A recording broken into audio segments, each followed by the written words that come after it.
I'm outside here, and you guys are going to hear a little bit of background noise, but what you're also going to hear is you're going to hear some salmon knowledge today from Jarod Higginbotham. Jarod, thank you so much for being on the Salmon Trout Steelheader podcast today. Yeah, man, no problem. Happy to be here.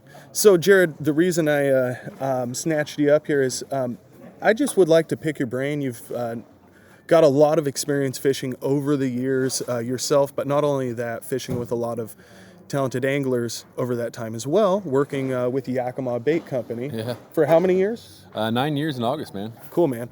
And then before that, working in outdoors and fishing in general, is that I correct? managed a retail store, hunting and fishing store called Hammers Outdoor World in Yakima, Washington for eight and a half years previous to going to Yakima Bait. So it's kind of like going to college before, I went to grad school, right? For sure. And the reason that kind of matters is because Jarod has been involved in so many different, I guess, kind of product development things that have really kind of dialed you into being a very specific fisherman. Yeah, it's really unique. I've always been one of those detail-oriented fishermen and really paid attention just much more than all my other friends, right? Like there was always a reason why we weren't or why we were catching fish, right? And when I went to work for Yakima and I got to work with Buzz, right? Like I learned all those whys, right? Because he helped curb my learning for, about 30 years advanced of what it would have taken me to learn that. And it was all free knowledge, right? Like he wanted me to learn this. So, he's been one of my idols since I was a little kid. And so to have that type of person pass that knowledge on to you is just one of those special deals. So you've always been a very detail-oriented angler, and one thing I noticed that when I was fishing with you, we had a cool video that we put out, sockeye fishing with Bill Herzog and Dave Vetter, Nick Amato, Craig Mitchell. That was a great time. And you stuff your tuna every pass. Yeah, man, I'm fresh, just really picky. much. Salmon and steelhead are, their entire life is basically based on some sort of scent and sight, right? And so, sight, scent, and sound is what, they base their entire feeding process off of, really. And so, it's just like yourself going to a pizza parlor, right? If you can smell it, you can almost float the whole way in, right? Goodness. So, it's like those cartoons you used to watch, and you watch that cartoon float up off, and it smells its way all the way into the kitchen, boom, and lands on the food. It's kind of the same way I look at it for salmon, right? And over time, that gets watered down, and like anything else gets watered down, whether it's food or a drink, right? It loses that potency of that premium flavor that you're looking for. And so I kind of feel it's the same way for a salmon, right? Because their sense of smell is, so much greater than ours, right? That it's got to affect that bait. And it's just, maybe it's in my head, maybe it's not, but I'm usually very, very lucky or successful, however you want to call that. And I just take the time, and I think that preparation and that attention to detail is really what makes a difference in putting maybe one fish or 10 fish in the boat. For sure. Yeah. So now one thing that I kind of want to discuss with you is not necessarily location specific. We were fishing down in Astoria today, but in general, if you were going to approach kind of the estuary environment, do you know what the water temperature was today? So the water temp when the tide was ebbing out, when the Columbia was pushing it, was like 66.5. And then when the tide was pushing in, when it was flooding, it dropped down to 61.2 was the lowest we got it. And I personally, earlier in the year when we came here on the 1st, the temp was 70 degrees, right? And then when the tide would flood, it would get down to 68, 67. And those 68 to 67s were the water temperatures we were actually chasing. We would actually run, when the tide was flooding, we'd run towards the ocean until we hit that temp, and that's where we would start fishing, because that's when we were getting bit. We weren't getting bit much in the 70, but we were getting bit in the 68. Now, would you say that's a pretty consistent temperature to chase for salmon? I still think it's high, but anytime you can find those cooler water breaks for salmon fishing, when you're fishing, especially a big fishery like this, and when they exchanges tidal water, saltwater, freshwater, I think that it can definitely help you hone in, because it is such a big area to fish, right? It's like, for a new beginner to walk out here, it's like, how do you break this down, right? Like, how would you break down 40 square miles with thousands of boats, right? And, one thing you can definitely look at is water temp, right? Like, water temp, it will definitely help you in some of those situations as far as kind of narrow that down and maybe find those narrow channels of water that are pushing or pulling that might give you a better opportunity to get those bites. Okay, so now in that case, or in the fall, if you could choose from any water temperature to chase fall fish at and any temperature swing on that tide, what would be ideal for you? Really, dude, as long as it stays under that 67 degrees-ish, man, it's not bad. Salmon, once it gets above that 65, from what I've found, man, they don't generally like it as much, right? Like, but under that is generally good. They'll react better. It's like right now, I mean, a lot of my buddies are fishing in the upper Columbia. And, you know, my son was at Drano today, and he's marking tons of fish on the deck, right? And they will not snap. And the reason is because it's about 70, 73 degrees. Wow. And so they become sluggish, right? They just don't react the same way. They don't act the same way. Same as we do when we get hot, right? Like you can sit outside in 75 degrees and chill, and you got all your full energy, and you feel good. You'll get up, you'll go for a walk, you'll play some volleyball, you'll do whatever, right? If it's 105, what do? You hunker down in the shade, and you chill. You try to stay out of it. You don't move as much as you normally would. You don't react the same way you usually would. You don't eat as much as you normally would because it just doesn't feel right to you. Same as a human. So salmon are like very similar in that regard. So what do you, that's, I mean, it's a great analogy, but I'm sure you don't stop fishing once it hits 70 degrees. You don't stop fishing, but you look for those breaks, or you look for deeper water. You look for things, because that surface water, like when the tide's flooding in, right, like it's not flooding in like from top to bottom. So, you know, if you're fishing in 15 to 20 feet of water, it might be flooding in from top to bottom. Okay. So that temperature could be from the deck all the way up to the surface, right? That's pushing that water. When you slide out to 60 feet of water, well, a lot of that water that's flooding in is probably going over the top of that underlying water. So somewhere down there's some tumbling water that may be cooler, right? And also, when the tides flood in like that, depending on what style of flash or what style of fishing you're doing, you can notice by depth, like when you're dropping your gear, if you're running at like 45 feet and you notice your pro troll is thumping way too fast or whatever, and then you drop it maybe another 15 feet, right? It might slow it down because that underlying current below that surface current is different than surface current flooding in, right? And so just the change in the flasher and the change in the way the flasher is working while you're fishing, just at a different depth in the same location, could be an indicator of where you need to put your gear. Wow. Guys, listen up. Jarod Higginbotham in the house, and he's talking salmon knowledge. And so when you're targeting that type of a deeper area, and you're trying to target a Chinook in that deep of a section with maybe a different current on the top, how do you kind of present your baits properly in that type of a situation? Well, you know, it's kind of it's just one of those things, man. One, trust your electronics, right? Like if you have good electronics and you see that those fish are moving in that 25 to 35 foot water column, even though you're in 60 feet of water, fish the 25 to 30 foot water column. You know, and like me, I fish 7 rods. And so my bow rods are going to be my shallowest, my mid rods are going to run that mid range, and my back rods are going to be deepest. And then I have a 7th rod I fish actually behind my console that goes over the top of my motors. And that's going to be my very deepest rod, right? Because that keeps me from getting tangled. That leaves me the ability to fish all of those water columns. And so I can watch the bow rods, the mid rods, and the back rods, and I can see what they're all doing, right? Because ideally, if you're running a pro troll, they should all be running the same, right? They should all be thumping that same 1 1000, 2 1000, 3 1000, right? So if you see a couple that aren't, that's what I was talking about the water and the current being different at different depths. So then you can adjust that, right? And of course, if I get bit 3 times at 45 feet on a line counter, right, I'm going to drop other rods to 45 feet on the line counter. And I generally fish all the same weight. Like a lot of guys will fish a 20 on the bow, a 16 in the middle, 12s in the back and in the stern, and then a 10 out the back rod, right? I don't do that. I fish 16s on all of them, right? Because then I always know where my gear is, right? Interesting. Because that math is always the same. So then I can say, all right, you know, on my port side bow, I may say 50, in the mid 40, and the back 30. And then on the other side, I may go, you know, I may go 55, 45, 35, right? And so through the water column, I'm staggered in like, and I've got baits basically in 25 feet of the water column, right? So I'm covering 25 feet of that water column with 7 rods. Now, not everybody can fish 7 rods, and so that's where I say trust your electronics. So how do you spread out 7 rods, though? Well, the boat's 30 feet long. Oh, okay, so that helps. I can fish it a lot different, right? And so my rods aren't 5 feet apart like in a lot of boats. My rods are probably like, you know, actually 7 feet apart, right? And so I have that extra little window there to where I can fish those deeper depths and those stronger currents and not really worry as much about the bow rod sinking in the middle rod, or the middle rod sinking into the back rods. But you still have to be, you know, boat control is very important, right? And understanding that. And sometimes it's just as important to, you know, maybe slide over. You know, if you can see that rip current, you can see those areas, and you're watching your finder, and you notice you're kind of running a shelf or whatever, and it goes from 45 to 55 feet. Well, and you notice the current's doing some weird stuff. Well, try sliding up into 40 feet. Maybe the current will fix itself. Try sliding out into 60 feet. Maybe the current will fix itself, right? So, like I said, that the current in the Columbia, especially in the estuary where the tide's, you know, flooding and ebbing, you know, so often, it's not consistent. Yeah. And so you have to be consistent in your presentation, understand what your gear is doing, understand those situations when salmon are biting.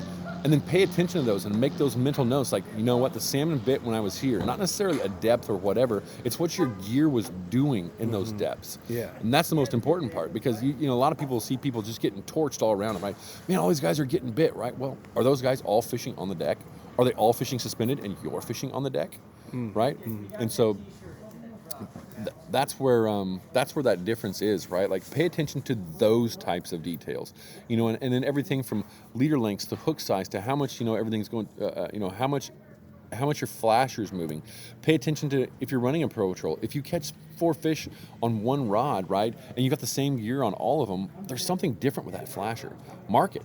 Put a mark on that thing. Know that that's your fishy flasher, right? Move it around the boat. Test your theory, right? And then you'll start learning, you know, like, oh man, I've got 3 pro trolls that are super flashers. Yeah. Really, that's kind of an interesting concept, because you hear that all the time with like plugs and stuff. I can't say I've heard it with flashers. Well, you know, because a lot of the times we've been running those inline flashers, like a fish flash or you know, triangle flashers, and really, you know, there's a fishy color, but there's no fishy action, right? So you're fishing a triangle style flasher. It's an attractant. It's purely an attractant. Inline flashers, no And drag. it's consistent. It's consistent all the time, right? The only difference in consistency may be due to the flasher manufacturer.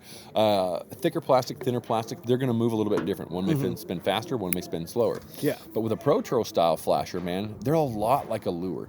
They're not all the same. If you fish Pro Trolls for a long time in different flashers, you'll notice there's different colors of plastic under the chrome as it wears off.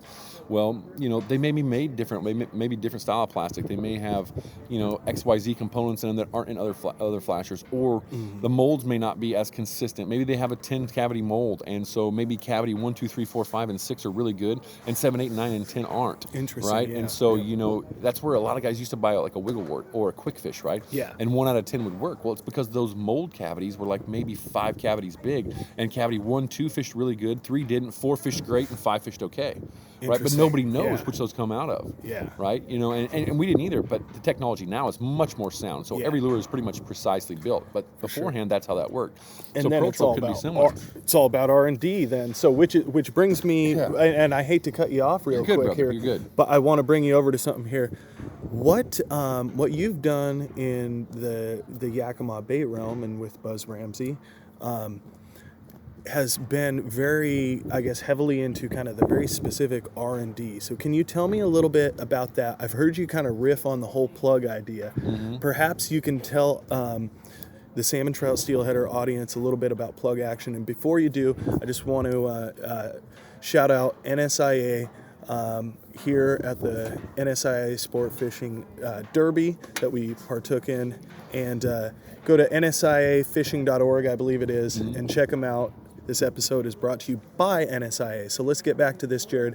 So plugs. Can you tell me a little bit about action and R&D and product testing? And let's talk specifically about the Mag Lip. There's a bunch of great products out there. You could go on for hours about plugs. I guarantee you, folks, and we will do that sometime, but we got limited time here. So tell me about the Mag Lip. You know, the Mag Lip's its own unique critter, and it was actually designed by, the original one, the 4.5, was designed by a guy named Tom Seward before Buzz and I ever got there. And this lure had just so much potential, but the whole physical look of the lure itself didn't look like a banana-style plug. It didn't look like a quick fish, didn't look like a flat fish, and so it was kind of unique to get into the market. Well, when Buzz went to Yakima Bait, you know, Buzz changed packaging, changed names, changed colors, right? And it kind of took off in that 4.5 size. Well, while that took off and he was doing that marketing on that side of it, he started designing the 3.5 Mag Lip. He finished that. I came to Yakima directly after that, and I helped him work on every other size, right? The 5.0, the 4.0, the 3.0, the 2.5, and the 2.0. And what I learned from him is exactly what I just said. It's that attention to detail. Now, everyone out there, you're a specialist in your own field. I don't care if you're a painter. I don't care if you're a landscaper. I don't care if you're a mechanic. Any of those things, right? You are a specialist in your field. And why? Because you're passionate about it and you paid attention to detail, right? And those details that make you, that make you a specialist in those fields are the same things like for fishing. So don't just put the lure out there and expect it to work, right? Study it.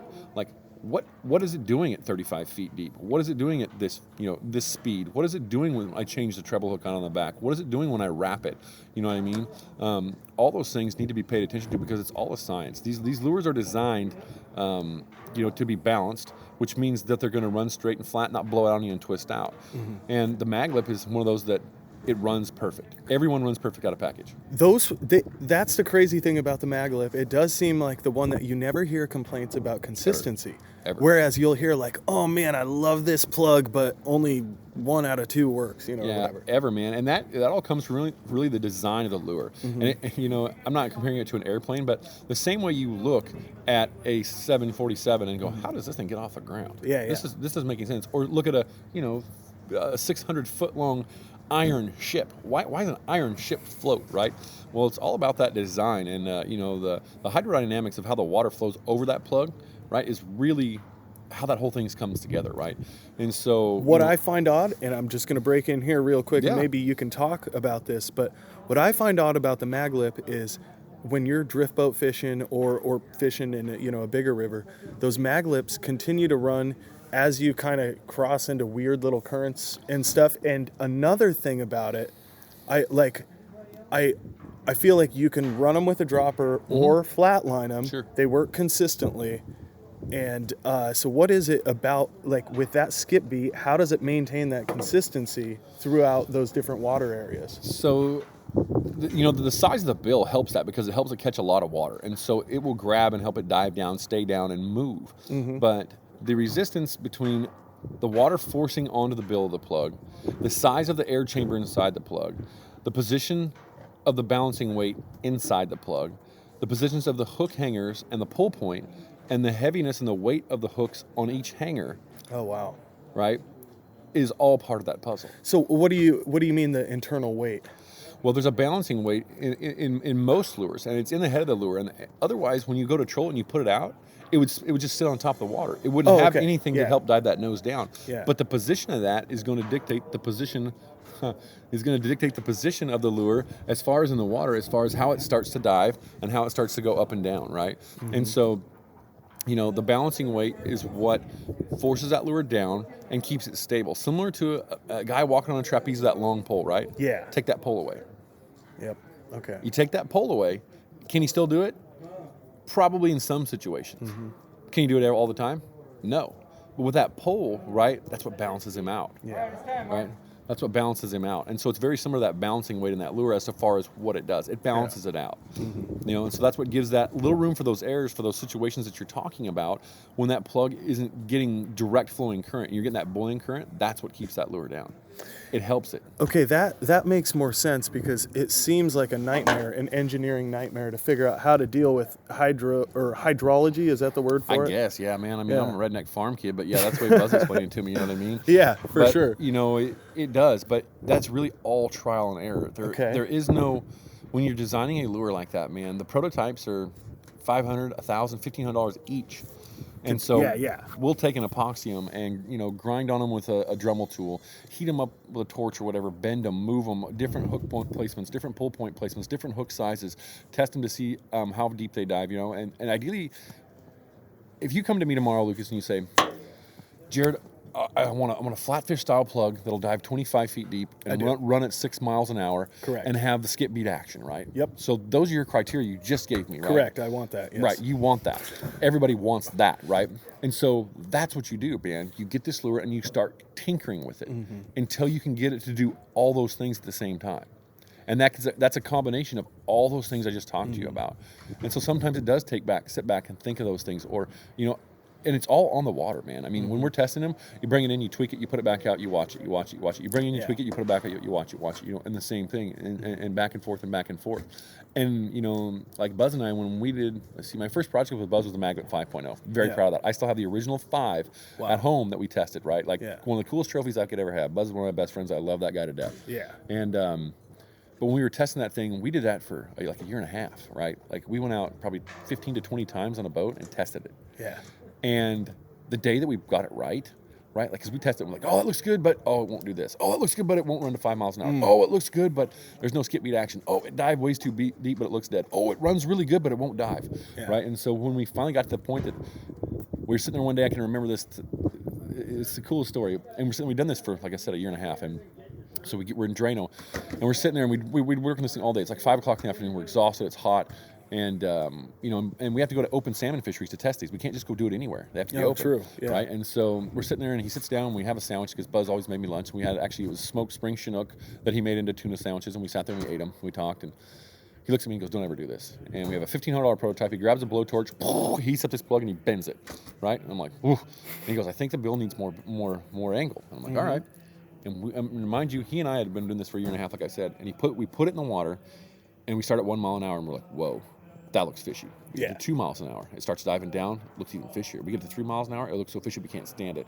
And we finally get to that 5 miles an hour, and it's going fishy. And he and I are jumping up and down the boat like kids, right? Like, we're so excited, dude. Like, this is the freaking coolest thing ever. We got it. We nailed it, right? Yeah. And so that's what it took. It wasn't just like we went out and did it, man. So This is so epic. Unfortunately, we got to bail because we got the festivities starting, and I'm sure Jarod will be called up for the giantest fish. No, we'll see what happens here. But Jarod, thank you so much. Anytime, we got to get brother. together when I can interview you for just a short podcast, maybe 6 to 12 hours. Yeah, we can and do that, just talk salmon. I can talk for days. All right, I know you can. I love listening. So hey, everybody, check out Yakima Bait and anything you can find on Jarod Higginbotham. He is on our Salmon Trout Steelheader channel. Thank you so much, Jarod. Thanks. Thank you so much, Jarod. Thanks. Thank you so much.